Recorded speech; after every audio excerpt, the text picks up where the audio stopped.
नमस्कार, जन टीवी में स्वागत है आपका। मैं हूं योगेंद्र और आप देख रहे हैं एक मुलाकात। एक मुलाकात में आज हमारे साथ हैं राजस्थान राज्य हज कमेटी के चेयरमैन सलीम कागजी साहब। सलीम साहब, आपका बहुत बहुत स्वागत है। धन्यवाद, शुक्रिया। सलीम साहब, आपको दूसरी बार अवसर मिला है। पहले भी जब से हज के लिए कमेटी बनी, राज्य सरकार ने जब से राज्य मंत्री का दर्जा देकर के कमेटी बनाई, तब पहली बार आप अध्यक्ष बने। एक बार फिर बाकायदा इलेक्टेड आप अध्यक्ष हैं, चाहे निर्विरोध बने हों। अभी में और उस वक्त का जो समय था, उसमें अभी क्या अंतर देख रहे हैं आप? उस वक्त क्या क्या चीज़ें हुआ करती थी, आज जो हैं बहुत सारी ट्रांसपेरेंसी भी हो गई है, बहुत सारी चीज़ें, लोगों की इच्छाएं ज़्यादा हो गई, अवेयरनेस ज़्यादा आई है, तो क्या अंतर देख रहे हैं उसमें? पहले तो ये बात थी कि शुरू में हज कमेटी बनी थी और पहला काम हमारा ये था कि भाई हाजियों को हम किस तरह से सहूलियत ज़्यादा से ज़्यादा दे सकते हैं। गहलोत साहब का ये मानना था, तो गहलोत साहब के आदेश थे भाई पहली दफ़ा गठन हो रही है और कागजी साहब आपको ये जिम्मेदारी दी जा रही है, बखूबी इसको अंजाम दें आप। तो मेरे से जितना हो सका और जितना मैं कर सका वो मैंने सब किया। हाजियों को कोई तरह की तकलीफ़ पहले नहीं होने दी, हर तरह की सहूलियत दी। उस वक्त हमारे पास कोई बिल्डिंग भी नहीं थी, कोई चारा भी नहीं था। मैंने मेरी फैक्ट्री एक महीने तक बंद करके और हाजियों की वो खिदमत की और हाजियों को असल को ऐसे में पहुँचाया। आज जो स्थितियाँ हैं, कितना डेवलपमेंट? आज तो ये है कि देखो, उस समय भी लोगों में इतनी अवेयरनेस नहीं थी और वो जैसे ईमानदारी की बात तो यह है कि जैसे हमने किया उनको सब अच्छा लगा। शुरुआत थी, इसलिए पहला काम के लिए तो हर एक आदमी हो सकता है कि चल अच्छा हो गया, और वास्तव में हमने जो कुछ किया हुआ ठीक ही किया। और उस टाइम को भी लोग याद करते हैं कि उस टाइम भी आपने बहुत अच्छी बखूबी निभाया और हाजियों की खिदमत की। अब जो टाइम है, अब तो हर एक आदमी हर चीज़ का इमीडिएट चाहता है और बढ़िया चाहता है। वो अभी जब मैं 19 तारीख को मेरा चुनाव हुआ, 24 तारीख को मैंने चार्ज लिया, उसके बाद में एकदम दूसरे दिन ही मेरे पास ये बात आई कि 139 हाजियों के हज कैंसिल हो गया। नहीं, क्यों हो गया? तो किसी में एफिडेविट की कमी थी, किसी में कुछ कमी थी। तो मैंने नौसीना जी से बात की, सेंट्रल हज कमेटी से बात की, विदेश मंत्रालय में बात की कि भाई ज़रा सी गलती के अंदर हम हमारी कौम पढ़ी लिखी इतनी ज़्यादा नहीं है, समझदार नहीं है, गरीब लोग हैं और ज़ईफ़ लोग हैं, कहीं गलती हो जाती है, किसी बात के लिए आप उनको वंचित कर दो, ये न्याय संगत बात नहीं होगी। सलीम साहब, आपको समय कम मिला दूसरी बार के लिए। कई लोग ऐसे हैं कि जो वर्षों से हज की प्रतीक्षा में, क्योंकि लॉटरी सिस्टम होता है इसमें, वो बेचारे हर बार अप्लाई कर पाते हैं, लेकिन उनका कईयों का ऐसा है कि नंबर नहीं आ पा रहा। अब की बार कुछ आप लोगों ने व्यवस्था करने की कोशिश की थी कि? नहीं, मेरी बात उसमें यह है कि एक नियम बना दिया कि 3 दफ़ा जिसने 4 दफ़ा जिसने अप्लाई कर दिया उसको अपने आप ले लो जी, उसको लॉटरी में लेने की जरूरत नहीं, रिजर्व कोटे में। पहली बार ऐसा? पहली बार, पिछली दफ़ा भी था, अभी बार भी हो गया। और उसके अलावा जो 70 साल के हो गए उनको भी रिजर्व कोटे में ले लो, वो भी रिजर्व कोटे में आ गए। तो काफ़ी हद तक लोग जो है उसमें चले गए, ज़ईफ़ चले गए, और जो बार बार अप्लाई करते थे वो भी चले गए। कुछ लोगों ने गलती ये की कि एक फैमिली के 4 आदमी जा रहे हैं, तो एक बुजुर्ग आदमी के 70 साल के आदमी के साथ में 3 आदमी और लगा दिए, तो वो सरकार ने माने नहीं। उसमें कहा भाई इसकी सेवा करने के लिए एक ही आदमी काफ़ी है, 3 आदमी तुम कैसे जा रहे हो? उसके लिए एक आदमी अलाउ कर दिया उन्होंने और वो जा रहे हैं। लेकिन अब की बार मैं ये सोच रहा, महसूस कर रहा हूँ कि अगर मान लो मेरे पिताजी जा रहे हैं और मैं उनकी सेवा के लिए मैं जा रहा हूँ साथ में, तो मेरी वाइफ तो वंचित रह गई। हमारा कायदा ऐसा है कि जब तक महरम नहीं हो, जब तक वो नहीं जा सकती। तो मैं राज्य सरकार से सिफारिश करा के गहलोत साहब से, और मैं सेंट्रल हज कमेटी में बात रखूँगा कि भाई 2 आदमी को अलाउ करो, क्योंकि वो तो हज करने से महरूम रह जाएगी। एक दफ़ा चला जाए आदमी, वो तो बड़े मुश्किल से जाता है, और दूसरी दफ़ा वो कैसे जाएगा आपकी वाइफ को लेकर के? इसलिए मियाँ बीवी का जोड़े को साथ में लगा दो। ये मैं आपकी बात करने वाला। चलो, अच्छी बात है। सलीम साहब, दूसरी बात ये है कि अभी पॉपुलेशन बढ़ रही है, सभी बरादरी चाहे कोई भी हो, सभी में पॉपुलेशन बढ़ती जा रही है। तो उसके अकॉर्डिंग जितनी सीटें होनी चाहिए हज के लिए, क्या वो सफिशिएंट है? नहीं। वजह इसकी है कि हमारा जनगणना हुई थी 10 साल पहले, उस जनगणना के आधार पर ही हमको सीटें अलॉट हो रही है। अब की बार जो जनगणना हुई है 11 में जो हुई, हाँ, अभी ये जो और हो जाएगी तो उसके बाद में हम अप्लाई करेंगे, कहेंगे कि हमारी जनसंख्या के आधार पर हमारा कोटा और बढ़ाया जाए। तो वो मैं बढ़वा लूँगा, मुझे उम्मीद है। जी जी। अगर 1 साल 2 साल कम भी रहेगा तो भी हम अप्लाई करेंगे और कोशिश करेंगे। तो मेरा ख्याल है कि पिछली दफ़ा भी मैंने 20,000 आदमी को कोटा बढ़वाया था, ये कह के। तो मैं तो ये चाहता हूँ कि वे ज़्यादा से ज़्यादा हज जाए। तो वे क्या कर रहे हैं आजकल हमारे सेंट्रल हज कमेटी वाले और भारत सरकार के जो बैठे हैं हज कमेटी के अंदर, उन्होंने क्या कर रखा है कि प्राइवेट लोग टूर्स वालों को दे देते हैं ज़्यादा सीट। मैं उसका विरोध करूँगा जी। मैं ये करूँगा, हम सरकार की तरफ से ही क्यों न दी जाए, वहाँ पैसे उनके बहुत पैसा लग रहा है, बिचौलियों को दूर किया जाए और हमारे को हज कमेटी में ही उसका कोटा दिया जाए ताकि हम ज़्यादा से ज़्यादा लोगों को हज करा सकें। सलीम साहब, आज आप तो बहुत बारीकी से जानते हैं, खुद भी हाजिर रहे हैं और वहाँ भी स्थिति देख करके आए हुए हैं। यहाँ पे भी जो आज परेशानी लोगों को झेलनी पड़ रही है, ऐसी क्या चीज़ें हैं कि जिसको आप दूर करना चाहते हैं ताकि यात्रा सुलभ और सहज हो सके? देखो जी, यहाँ तो हमने हमारी तरफ से राजस्थान स्टेट हज कमेटी की तरफ से तो पूरी सहूलियत दी है। यहाँ तो हमने किसी को तकलीफ नहीं आने दी। हालांकि मेरे को 5-7 रोज़ ही मिले थे और सारा इंतज़ाम मुझे करना पड़ा। और अब भी ऐसा कर दिया, किसी को भी आज तक आपने सुना होगा, पढ़ा होगा, देखा होगा, टीवी में देखो, किसी की एक बच्चे की भी शिकायत ये नहीं आई कि हमें फला चीज़ से हम महरूम रहे, फला चीज़ में हमारी सेवा कम हुई। वो पूरा इंतज़ाम मैंने किया है। और मैं जानता हूँ अगली दफ़ा जो हज कमेटी का हमारा बन रहा है, गहलोत साहब ने बड़ी हम पे माइनॉरिटी पे मेहरब किया कि 4,75,00,000 रुपया हज हाउस के लिए उन्होंने दिया। और वो करीब हम ऐसा मान के चल रहे हैं कि शायद ठेकेदार ये कह रहा है कि जनवरी तक हम आपको हैंड ओवर कर देंगे। जनवरी में नहीं करेगा तो 10-5 दिन आगे पीछे हो सकता है, लेकिन हमारी कोशिश ये है कि अभी बार मैं उसको टोर्च कर रहा हूँ कि भाई जल्दी करके दो, जल्दी करके दो। हो सकता है कि अब की बार हमको ये टेंट वेंट भी नहीं लगाने पड़े, और टेंट लगाने पड़ेंगे तो थोड़े बहुत ही लगाने पड़ेंगे क्योंकि वो छोटा है। हम बड़ा बनाने की इसमें है कि भाई ज़्यादा से ज़्यादा बड़ा हॉल बनाया जाए और हमारे हाजी पूरे के पूरे टेंट में न रहकर बिल्डिंग में आए। ये मेरी एक इच्छा है। सकती है। दूसरा सब एक हवाई ट्रांसपोर्ट जो है उसको लेकर के, और कई बार दिक्कतें आती हैं इनको, कभी समय पे प्लेन नहीं आ रहा है, कभी घंटों लेट जा रहा है, उधर से आ रहे हैं तो कभी सामान पूरा नहीं पहुंच पा रहा। ये कहाँ? ये देखो, जहाँ तक हवाई जहाज़ों का, ये हमारे स्टेट हज कमेटी और सेंट्रल हज कमेटी का इसमें कोई दोष नहीं।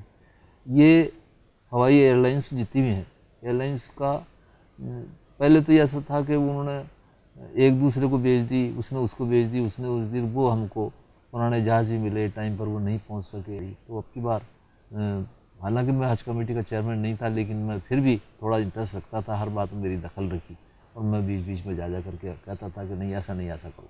तो अब की बार हमने पहले सऊदी अरब की ली थी, सऊदीया की ली थी, और अब की बार मैंने ये सोचा था कि भाई चाहते हैं कि हमारी एयर इंडिया की हम एयरलाइन ले लें, तो हमको थोड़ी सी जो भारतीय होगा तो भारतीय का थोड़ा ध्यान रखता है। क्योंकि पिछली दफ़ा जब मैं रहा था तो भारतीय एयर इंडिया की मैंने ली थी, उससे बहुत कुछ थोड़ा बहुत वज़न में भी रियायत दे देते हैं। अपने देश के आदि लोग होते हैं तो वो थोड़ी रियायत बढ़ती है। अब की बार मैंने यही कहा कि बजाय सऊदीया के वो बड़े सख्त हैं, हालांकि सर्विस उनकी प्रॉम्प्ट है, सर्विस में कोई कमी नहीं आती है, सर्विस टाइम टू टाइम मिलती है आपको। और मेरी कुछ आदत ऐसी है कि मैं आधे घंटे 15 मिनट पहले बुक कर देता हूँ जहाज़ को। वॉलंटियर मैंने शुरू से तैयार कर रखे हैं, वही आज तक काम करते हैं। 50-60 लड़के मैंने ऐसे तैयार कर दिए कि वो उसी को इनके ऐसा इंटरेस्ट क्रिएट कर दिया कि वो बेचारे आ जाते हैं और पूरा काम कर देते हैं। उसमें वॉलंटियरों की तरफ से, हमारी राजस्थान हज कमेटी की तरफ से कोई तरह की प्रॉब्लम नहीं है। प्रॉब्लम आती है जहाज़ वालों की, वो लेट हो जाता है। अच्छा साहब, एक दूसरी सुविधा की बात करें कि मक्का हर व्यक्ति नहीं गया हुआ है, हर आदमी की जिज्ञासा भी होती है कि वहाँ किस तरह की व्यवस्था रहती होगी, क्या होता है। अभी आपने जैसे कि बताया है कि नया दौर है, चीज़ें नई कर दी हैं, सुविधाएं नई आ गई हैं। अब जैसे टेंट से आप लोग बिल्डिंग में जा रहे हैं, पहले टेंट भी नहीं हुआ करते थे, लोगों को सुबह आ गए शाम तक प्लेन नहीं मिल रहा है, सारी चीज़ें अब सहज होती जा रही हैं। वहाँ की अगर व्यवस्थाओं की बात करें मक्का की, तो वहाँ क्या चेंजेस हैं? देखो जी, वहाँ ये चेंजेस है कि हरम शरीफ जहाँ हमारा काबा शरीफ है, उसके आसपास में उसको विस्तार हो रहा है उसका, और आसपास में जो पुरानी बिल्डिंग ही थी उसके अंदर हमारे हाजियों को रुका दिया जाता था, नज़दीक पड़ती थी।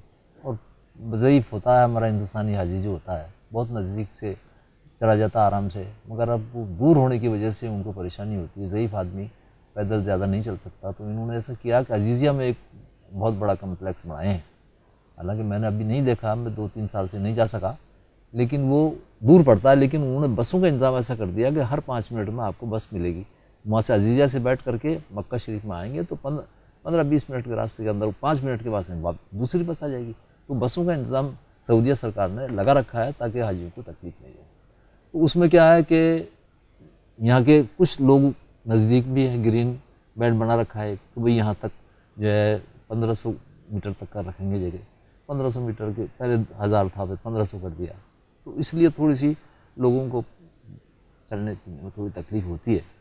तो हमारी जो राष्ट्रीय अध्यक्षा हैं मोहसिन अकील रई, मेरी अभी बीच में चर्चा हुई थी उनसे, तो मैंने ये कहा जी आप ऐसा क्यों नहीं करते कि हम भारत सरकार की तरफ से एक बिल्डिंग बनवा दें हम, क्योंकि हमारा पैसा बहुत लग रहा है वहाँ। तो हमारी बिल्डिंग है, हम हमेशा का किराया बच जाए, एक दफ़ा पैसा लगेगा लेकिन बार बार में करोड़ों रुपए हमको देना पड़ता है। उसकी प्रॉपर्टी होगी वहाँ पे, तो हमारी वो प्रॉपर्टी हो जाएगी। हम हमारे लिए चाहे देख रहे कोई कर लें बाद में, लेकिन हज के टाइम पर डोरन में हमारे हाजियों को वहाँ रुकाया जाए। ये उन्होंने मुझे बताया और मैं भी उस बात से, मैंने भी पहले उनसे बताया था, तो शायद उसी लाइन पर जा करके उन्होंने इस बात चर्चा की है, सऊदी अरब वालों से बात की है कि भाई कोई तरह भी ऐसा बैठ जाए कि वहाँ हमारी अलग से बिल्डिंगें बन जाए ताकि पूरे राजस्थान के, पूरे हिंदुस्तान के हाजी वहाँ एक जगह रुक जाए। जी जी। तो ऐसा अन्य कंट्रीज की है वहाँ इस तरह की फैसिलिटी? ऐसी तो नहीं है किसी की, मगर लेकिन वो सब बिल्डिंगें लेते हैं अलग अलग किराए की।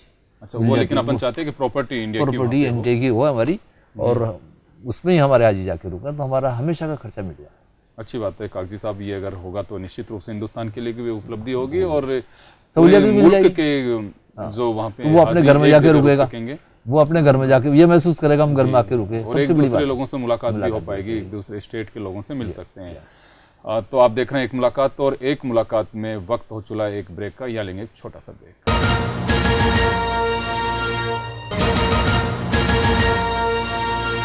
ब्रेक के बाद एक बार फिर आपका स्वागत है। आप देख रहे हैं एक मुलाकात, और एक मुलाकात में आज हमारे साथ हैं राजस्थान राज्य हज कमेटी के चेयरपर्सन सलीम कागजी साहब। सलीम साहब, अपने बात की, आप जिस कमेटी के अध्यक्ष हैं उसके नाते हज से जुड़ी हुई, आप एक कांग्रेस के वरिष्ठ लीडर हैं, लंबे समय से जयपुर में आपने संगठन का काम देखा है, अभी भी आप देख रहे हैं, कांग्रेस में और भी पदों पे आप रहे हुए हैं।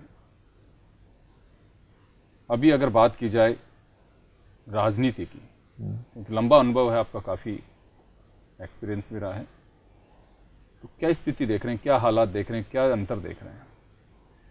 देखो जी, बात यह है कि जहाँ तक विरोधी पार्टियों का प्रचार प्रसार है वो दुष्प्रचार है, वो ठीक नहीं है।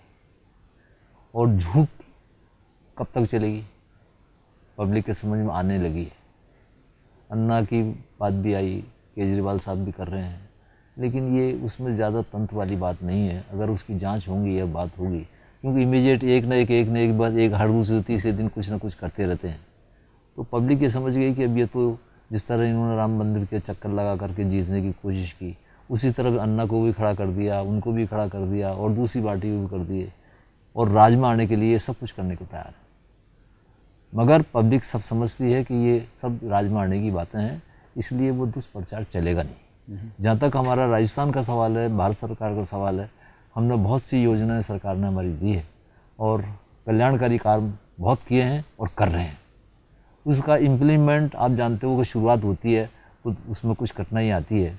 हर एक बात में ये कहते हैं कर्मचारी को भी नया काम हम सौंपेंगे, तो कर्मचारी भी उस बात में समझने में टाइम लगेगा, कुछ होगा। तो ये जितने भी काम, सलीम साहब, मैं ये जानना चाहता हूँ कि पहले आपने जब देखा, राजनीति में आप शुरू से रहे हैं, अभी भी देख रहे हैं, वर्षों से आपको राजनीतिक अनुभव है, उस दौर में और आज के दौर में क्या अंतर देख रहे हैं?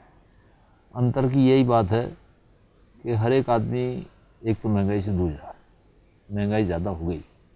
और पहले तो ये बात थी कि महंगाई कोई नाम की चीज़ थी। मैं विदेश भी गया हूँ और मैंने करीब बहुत मुल्क देखे हैं, वहाँ के मुकाबले में हमारे यहाँ कोई महंगाई नहीं। मगर हम दूसरों के लाइन पर जाके खड़े होंगे तो कुछ ना कुछ हमको कुछ ना मेहनत तो करनी पड़ेगी, कुछ ना कुछ नुकसान भी उठाना पड़ेगा, जब तक हम बराबर में जाके खड़े होंगे उनके।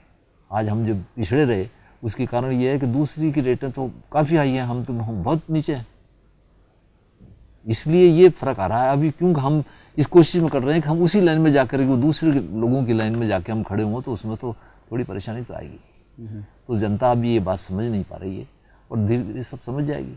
आज पहले की टाइम में आप बता दूँ आपको, एक कारीगर, एक बेलदार था, आज 100 रुपये मिलता था पहले, आज 300 रुपये मिल रहे हैं उसको। कहाँ महंगाई बढ़ी, कहाँ काम मांग रहा। वैसे तुम्हारी आमदनी बढ़ गई।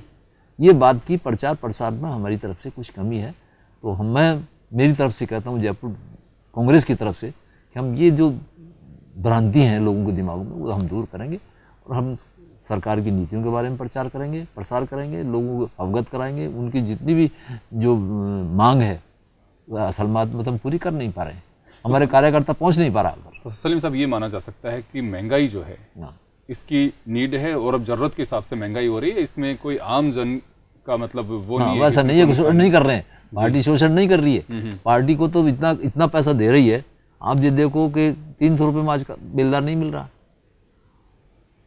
जबकि 100 रुपये में होता था। लेकिन आमजन का तो ये कहना है कि महंगाई इतनी है कि उनकी जो रोटी और दाल और जो चपाती हैं उसकी, वो भी उसकी थाली से दूर होती जा रही है। ऐसा कुछ नहीं, ऐसा कुछ नहीं, जैसी उसके पास आमदनी आ रही है। ये तो अंदाजा वो देखें कि हमारे पास आमदनी भी हो रही है, जैसा महंगाई हो रही तो आमदनी भी हो रही है। वैसे आमदनी नहीं थी पहले, तो सस्ता ही थी। लेकिन पार्टी के आपके कई नेता ये बात से आगाह करा चुके हैं, आपके ऑल इंडिया चेयरपर्सन जो हैं पार्टी की सोनिया गांधी जी, उनको भी कह चुके हैं कि महंगाई पर अगर अंकुश नहीं लगा पाएंगे हम लोग तो पार्टी को नुकसान भी उठाना पड़ सकता है। वो तो बात बिल्कुल सही है उनका कहना भी, और महंगाई पर अंकुश तो लगेगा, ऐसी कोई बात नहीं है। जैसे बाहर की विदेशी कंपनी आकर के यहाँ कुछ माल बेचेंगी करेंगी, तो वो कंपटीशन में जब आएंगे तो पता चल जाएगा सबको, उनके पास भी फायदा होगा, उनके लोगों के पास भी फायदा होगा। सीधा कहना कि एफडीआई की बात करते हैं, एफडीआई आएगा तो उससे आम जन को बेनिफिट मिलेगा। अभी तक ये भ्रांति फैला रखी है, ये फैला रखी बहुत हो जाएगा, बेरोजगार हो जाएंगे, कुछ नहीं होंगे, उससे फायदा होगा जनता को, क्वालिटी में सुधार होगा। हम जो दूसरी बाहर की विदेशी जो चीज़ें मंगाते हैं, लोग हमारी चीज़ें मंगाएंगे। अगर कोई चीज़ में हम सुधार करेंगे तो हमारी चीज़ ही बाहर जाएंगी, तो ये फर्क पड़ेगा जी। तो एफडीआई का भी कायदे से ठीक है। ठीक। दूसरी ओर अगर शहर का विस्तार हुआ, पार्टी का भी विस्तार हुआ, ये अंतर कलह की जो बात आती है, कोई सी भी राजनीतिक दल हो, आप वजह क्या मानते हैं इसकी? देखो जी, बात ये, हर एक आदमी ये चाहता है कि मेरे को पद मिले। सीधी पार्टी में जो अगर थोड़ी सी बात हो रही है तो सिर्फ पद की बात है, लोग पद मांगते हैं, तो पद तो हमारे पास लिमिटेड है। लिमिटेड, हर एक आदमी तो पूरे पद दे नहीं सकते। अब जैसे मिसाल के तौर पर 11 आदमी हम कमेटी के हैं हमारे डीसीसी के। अब लोग ये कहते हैं कि भाई हमको वंचित कर दिए, हमको क्यों नहीं दिए जगह। और भाई जब क्यों दिए, कानून बना लिया, एआईसीसी ने एक नियम बना दिए कि इससे आदमी इस तरह होंगे, उस हिसाब से बन गई जी। अब वो हर एक आदमी ये चाहे कि भाई मेरे को मिले, तो असल बात ये है कि जो काम करने वालों को तो अब भी जगह मिली है और मिलेगी, और जिन्होंने काम नहीं किए वो यूँ रोते रहेंगे। पिछले चुनाव में जिन लोगों ने काम नहीं किया उन्होंने एमएलओ ने पसंद नहीं किया, वो उनके नाम से हमने गठन किए, उन्होंने जो नाम दिए उसी हिसाब से गठन हुआ। सलीम साहब, एक चीज बताया कि राहुल गांधी ने काम किया, एनएसयूआई यूथ कांग्रेस में इलेक्शन का सिस्टम कर दिया कि लोकतंत्र की परंपरा है, चुनाव के जरिए होना चाहिए, जो जीतेगा अध्यक्ष बन जाए। बिल्कुल सही। तो क्या संगठन में भी इस तरह की व्यवस्था कर देनी चाहिए? हो गई है, अभी चुनाव हुए थे, चुनाव होकर तो हुआ ये सब कुछ नहीं, लेकिन उसमें तो ऊपर से दबाव डाल दिया जाता है कि नहीं चुनाव नहीं, और इसमें आपसे वो तो ये होता है कि जब देखते हैं कि ज्यादा झगड़ा फैल रहा है तो आपस में समझा करके तय करते हैं। जब ज्यादा सब लोगों की मांग ये होती है कि ये होना चाहिए, ये होना चाहिए, पूरा नहीं होगा तो उनको समझाइश करके कुछ ना कुछ कर देते हैं। मतदान क्यों नहीं करवाया जाता है कि मतदान कराने में ज्यादा लोग चुनाव लड़ते हैं? कोई दिक्कत नहीं है, हो सकता है, कर देंगे, वो भी हो जाएगा। तो आप पसंद करते हैं इससे? कोई दिक्कत नहीं, हाँ करेंगे पसंद, क्यों नहीं करेंगे। प्रजातंत्र है ये तो, इसमें से सबके आदमी को हक है, पार्टी में आने का भी हक है, बोलने का भी हक है, पार्टी में काम करने का भी हक है, वो हक सबको मिलना चाहिए, मिलेगा। पार्टी दे रही है, अब भी दे रही है, लेकिन कुछ ना समझ की वजह से कुछ गड़बड़ हो रही है, ऐसी कोई बात नहीं। पार्टी मजबूत है हमारी, और पार्टी में कोई तरह की कला नहीं है। दूसरा सलीम साहब, एक आपने पहले चुनाव लड़े, नगर पालिका सांगनेर का भी लड़ा, या शायद सरपंच का भी चर्चा है, लड़ा है ना, उसके बाद कोई चुनाव नहीं लड़ा आपने, इसकी वजह क्या रही? देखो जी, वजह की तो ये बात रही कि मैं ये नहीं चाहता था कि मैं किंग मेकर ही रहूं तो ज़्यादा बेहतर है, और ज़्यादा क्योंकि मैं कारोबारी आदमी हूँ और मैं उद्योग चलाता आया हूँ शुरू से। मैंने मेरी बचपन से देखकर आज तक भी मैंने मेहनत करके पैसा कमाया और मेहनत करता रहा हूँ। मैं अगर पूरी इन्वॉल्व अगर इसमें राजनीति में हो जाता तो मैं आज जो मैंने तरक्की की है वो नहीं कर पाता, क्योंकि मैं सिद्धांतवाद आदमी हूँ। मैंने हर काम मतलब ऐसा काम नहीं किया कि समाज में कहीं मेरी बदनामी नहीं हो, शहर में मेरी बदनामी नहीं हो। मैं ऐसे काम करता ही नहीं। राजनीति में सब तरह की बात होती है, लेकिन वो क्या कि मैंने मेरा घर भी चलाया, इंडस्ट्री भी चलाई और समाज भी चलाया, और समाज में भी काम करता रहा। और राजनीति करता है, सब काम किए। तो राजनीति में आप गंदगी क्या मानते हैं कि भाई किस वजह से आप उससे दूर रहना चाहते हैं कि भाई चुनाव नहीं, वगैरह ऐसी कोई बात नहीं है। देखो आप बताओ, आप कि आप चुनाव लड़ोगे तो कितना खर्चा आ जाता है एक आदमी को, लाख रुपए करोड़ रुपये हो रहा है, कहाँ से आएगा वो, कहाँ से आएगा? बिला वजह क्यों लगाएगा वो? जिसे कुछ लेना ही नहीं है वो क्यों लगाएगा पैसा? जिसको कमाना हो वो खर्च करेगा, ये बात। तो मोटिव कहीं ना कहीं जो लोग पैसा खर्च करके आते हैं और वो निश्चित रूप से कमाते भी हैं, कमाएंगे। देख, तो सलीम साहब ये बात हुई कि करप्शन ऐसे खत्म नहीं हो सकता। दूसरी बात हम करें कि क्यों ना फिर इसमें सुधार किया जाए। देखो, करप्शन तो खत्म हो सकता है, लेकिन पहले हमको सुधरना पड़ेगा। जब तक हम नहीं सुधरेंगे दूसरे को कैसे सुधारेंगे?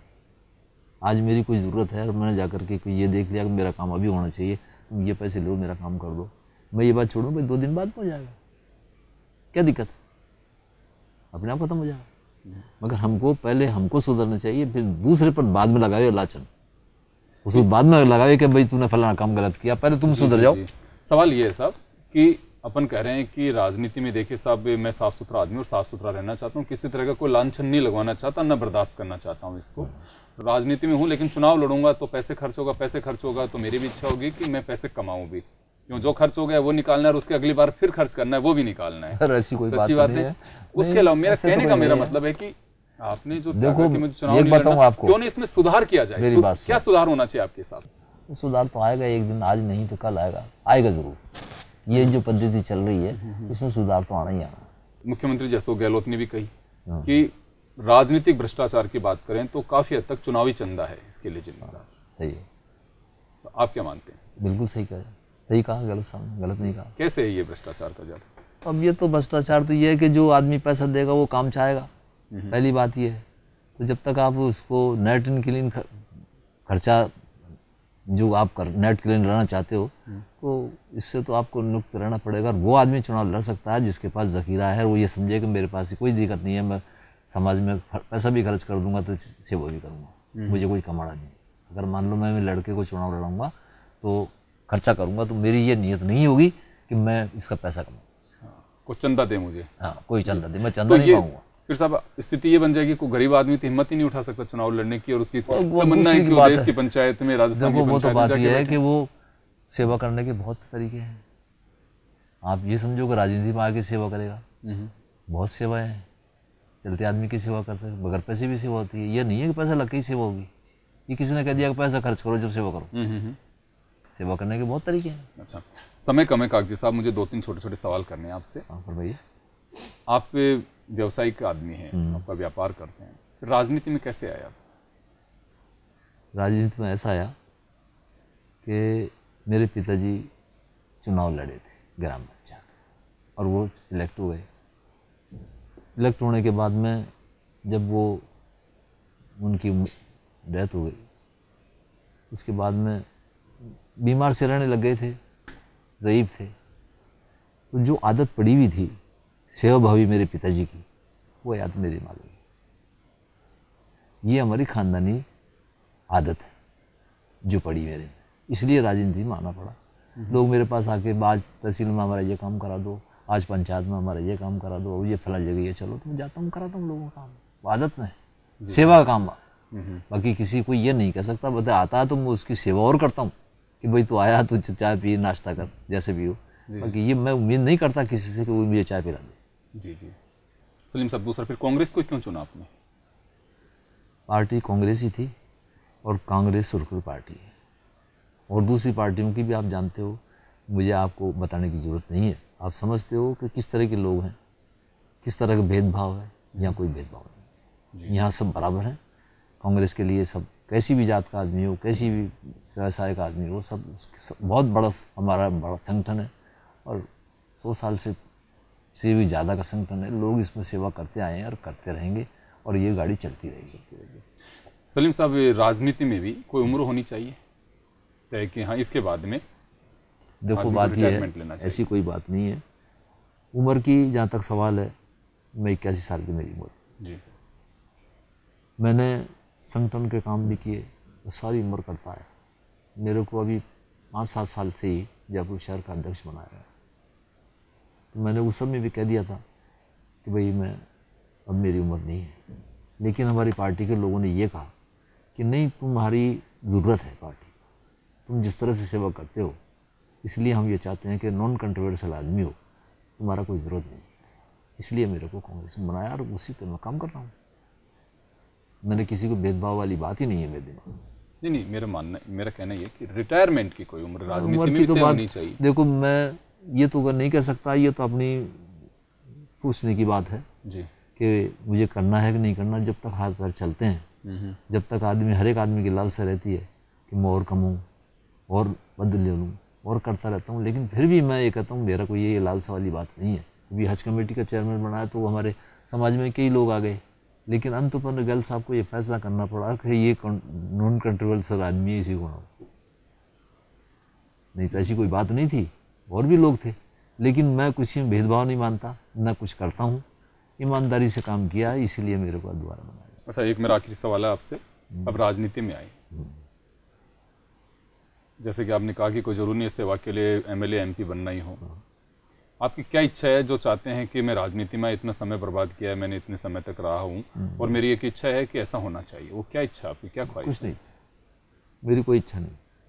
मेरी इच्छा, मुझे जिस मुकाम पर पार्टी ने पहुंचा दिया, मैं पार्टी को धन्यवाद देता हूं कि जो मैंने उम्र भर जो मेहनत की, उसका मेरे को फल पार्टी ने दिया। ये आपकी व्यक्तिगत है। मेरा कहने का मतलब ये है कि आपकी क्या इच्छा है कि मैं ये चाहता था राजनीति में कि इस तरह का मैं कुछ करके जाऊं ताकि लोग मुझे याद रखें, ऐसी क्या इच्छा आपकी? देखो जी, बात यह है कि इच्छा का जहाँ तक सवाल है, हर एक आदमी में लालसा तो होती है जी। मेरे में अगर ये बात हो गई है कि भाई मैं सेवा ही करूँ, तो मैं, देखो, हर एक आदमी सेवा तो करता ही है, लेकिन सेवा करने का मतलब बहुत से होते हैं। एक आदमी तो सेवा लालसा से करता है, एक आदमी बेगर लालसा से करता है। तो मेरा कोई लालच नहीं है। और जहाँ तक अब मेरा सवाल है, आज मेरी 21 साल की उम्र हो गई, अगर मान लीजिए थोड़ी देर के लिए, तो मेरा क्या लालसा है कि मैं इसमें जीऊँ, जब तक करता रहूँ, ताकि मैं हलचल मेरी लगी रहे। मेरे पास काम करने की कोई कमी नहीं है फैक्ट्री का, लेकिन फैक्ट्री में मेरे बच्चे मेरे को काम करने ही नहीं देते। तो बीच में सुबह से निकलता हूँ, शाम तक मैं पार्टी की सेवा में ही लगा रहता हूँ। कभी हज कमेटी का करता हूँ, कभी पार्टी का काम करता हूँ, तो मेरा दिनचर्या पूरी हो जाती है। मेरी ये है कि मेरा लालच यही है कि जब तक मैं जिंदा रहूँ, जब तक कुछ ना कुछ करता रहूँ। ये बस, और कोई मेरा ये लालसा नहीं है कि भाई मुझे कोई मंत्री बना दो या एमएलए, ऐसा कुछ नहीं। मुझे जो पार्टी ने दे दिया, मुझे उम्मीद नहीं थी जो मैं इस पद पर पहुँच जाता।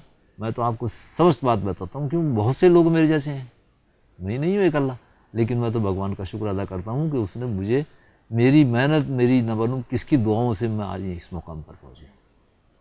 तो सलीम साहब, आपका राजनीतिक सफ़र और जो आपकी इच्छा है, ईश्वर करे, अल्लाह करे वो पूरी हो आपकी ख्वाहिश है, और आप इसी तरह से सेवा करते रहें। और सलीम साहब, एक मुलाकात में वक्त हो चुका है और समय सीमा का ध्यान रखते हुए अब इसको देंगे हम यहीं पे विराम। आप हमारे स्टूडियो आए, उसके लिए बहुत बहुत शुक्रिया। अब दीजिए मुझे भी इजाज़त। नमस्कार।